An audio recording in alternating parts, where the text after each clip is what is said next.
Next up, we're going back to an upcoming UK band, another second album. It's Ithaca, and the record is called They Fear Us. If you are a long-time listener of ours, or just a follower of the kind of the underground UK music scene in general, you may know Ithaca. But if this is your first exposure, as I imagine they will be kind of impressing themselves onto many people, I think, with this album, then, be sure to listen up.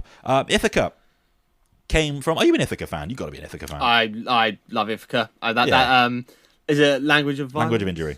Injury, sorry. I love that album. Rich.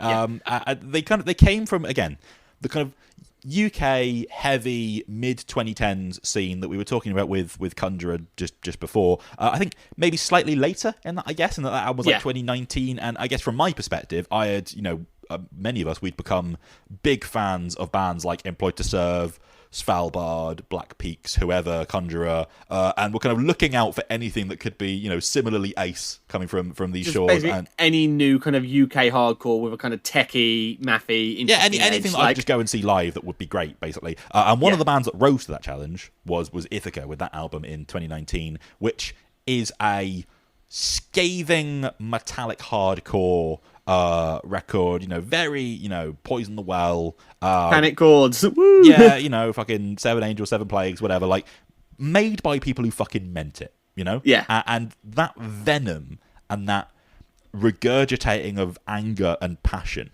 I felt, came across with Ithaca, and that, I think, even more than the sound, that side of Ithaca seems to be what has been, like, blown up the most, even threatening to do so going into this cycle, because when they released the title track from this album, with the music video and the album cover and everything that went along with it, like, I don't normally listen to singles too intensely. I might give them a cursory listen. That one stayed in my consciousness like as a fucking wow, like the gauntlet has been thrown down. And They Fear Us, the way that they've approached this, it feels like they just mean more business than last time around. You know what I mean?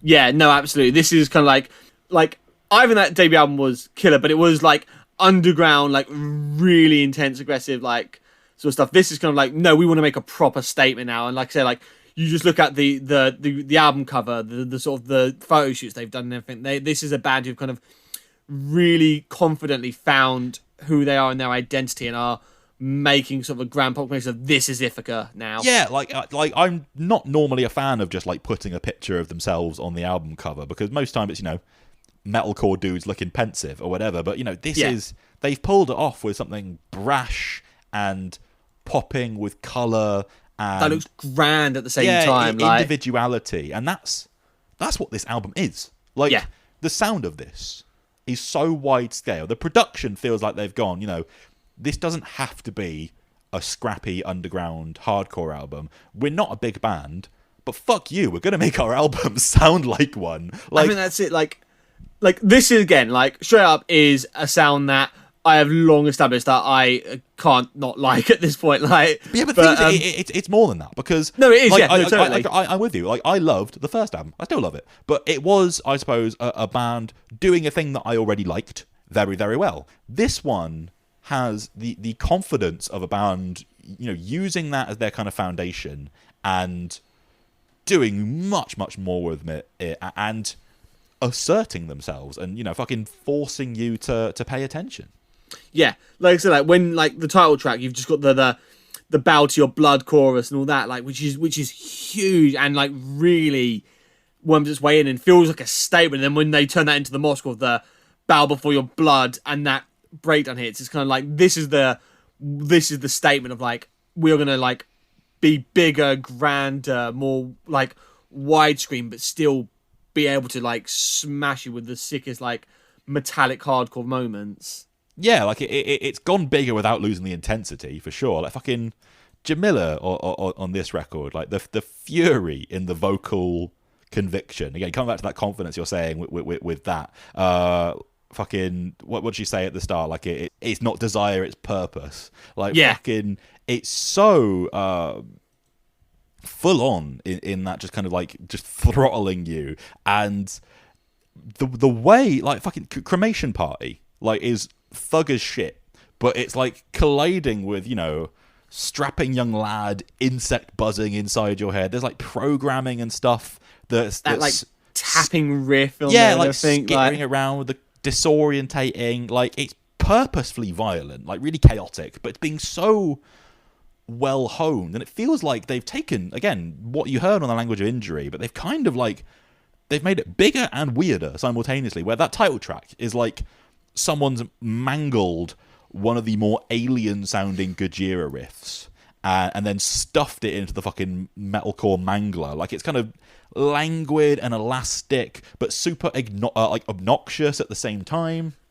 Things like Number 5 is another one that has like this like opening breakdown, which is bad, but has this like, again, really weird mangled melodic guitar line over the top of it. And when they are doing these things where like taking weird alternative leaning things and mixing them into just like straight down the line crushing like brutality. It's so cool. Yeah, I mean they had melody before as well, but here it's become dreamier and more anthemic. Like in the way that kind of Here It Goes part that lifts. Like it felt like before it was something almost coming out of the kind of the Oathbreaker school of like melding an ethereal voice with a wall of guitars to create a kind of shimmering unearthly effect, and now it's become like out and out vocal lifts that have a real a force of feeling and can lift a crowd in a live environment and stuff like that. And it does feel like there's also more room for the guitars to practice that bit of like melody and texture to it as well. There's really like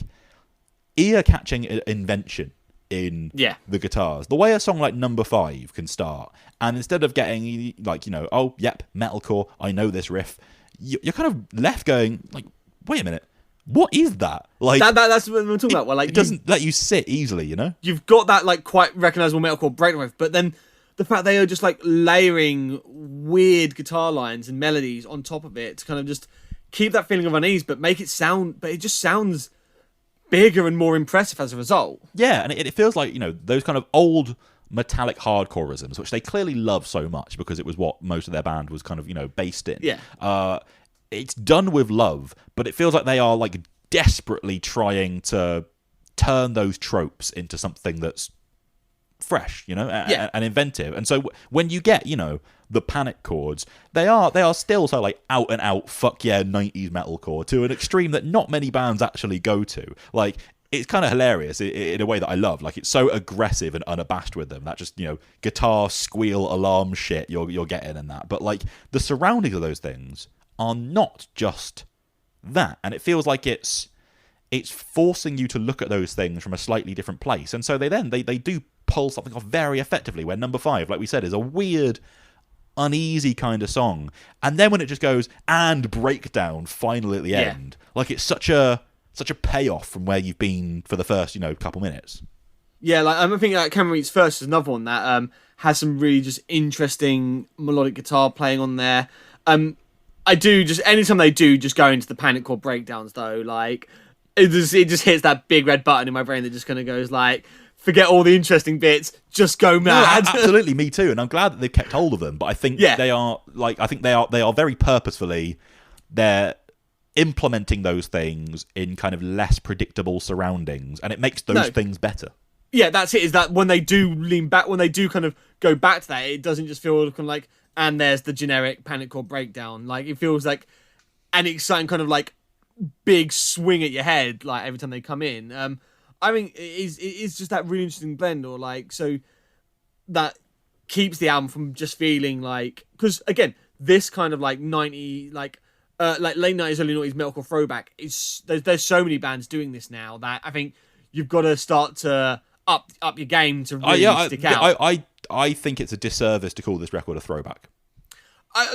I think like it's definitely part of the sound, but there is so much more going on. It uses things that are established from that metalcore sound, but this record, in the way it does it, is like, again, Renounced. God bless them. I like Renounced. Yeah, but that's a throwback. This is taking that sound somewhere else. This is progressing it forward. I think the only thing you can almost say, like Fluorescent, is the only one you can go like, well, that is just straight up Kill Switch Engage worship. That's just the one song where they kind of just they're basically doing it their end of Heartache kind of like. I almost got, there's a couple songs at the end where for me it almost what I got from it was more kind of like modern day prog metal, where it felt to me like Pliny is being held at gunpoint by a bunch of people in balaclavas.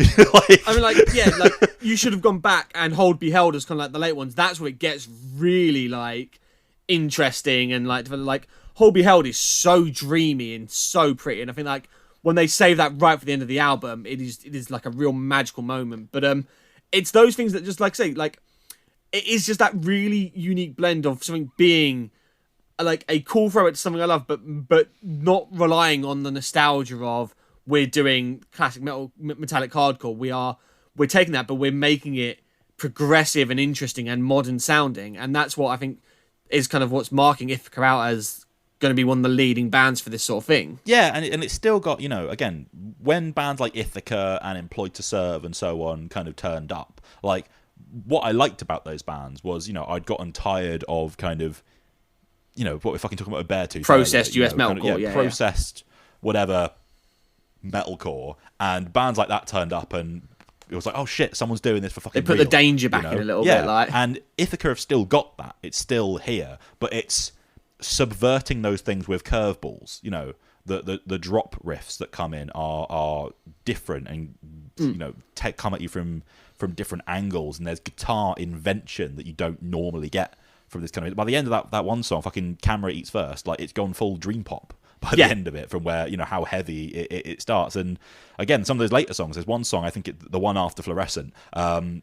big epic guitar solo. Yeah, but like even when I thought I'd gotten accustomed to the direction that Jamila was taking her singing voice on this record, there's one part, I'm not even sure if it's her or a guest or something, because it sounds so different, but there's like, I know the bit. There's like a certain kind of vocal tone, and then there's like this goddamn like soul type part or something. That's it, the real soulful bit. That comes out right at the end, and they're still bouncing that off of, like, you know, the screams and stuff like that. I think there's an incredibly seamless melding of influences here that feels like it's aiming for a lot more than most heavy records in its lane. And I think the effect is a lot of people are going to be really taken in by this record. Like, the way that really people really took to the transformations over time that, you know, Rollo Tomasi or someone took. That Employed to Serve. Like, that kind of unfurling of wings.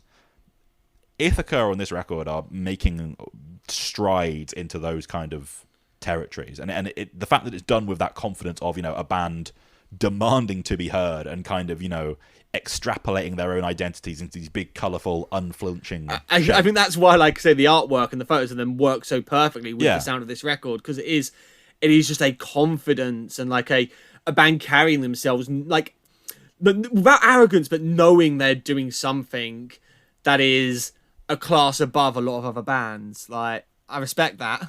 It's one of the bolder creative jumps that, like, you know, a still kind of new band has taken this year, I think, in terms of what we've covered. Like, in terms of going from a debut record from a sophomore one, like, if there is more where this came from, and this represents just, you know, the door being open for Ithaca, there could be some super fucking quality stuff on the horizon. Yeah, really, again, taking the band that I like, I'm like, it's just a fun, like, exciting band that I like, to a band I'm like, their next album, like, is going to be one that I'm going to be, like, hotly anticipating as, like, a top tier. And I think this is going to be top tier for this year, potentially. Like, how much I've enjoyed this and how much, again, I feel like I'm going to get more from this when, like, the more I spend with it. Yeah, wicked stuff. Go and listen to Ithaca. They fear us.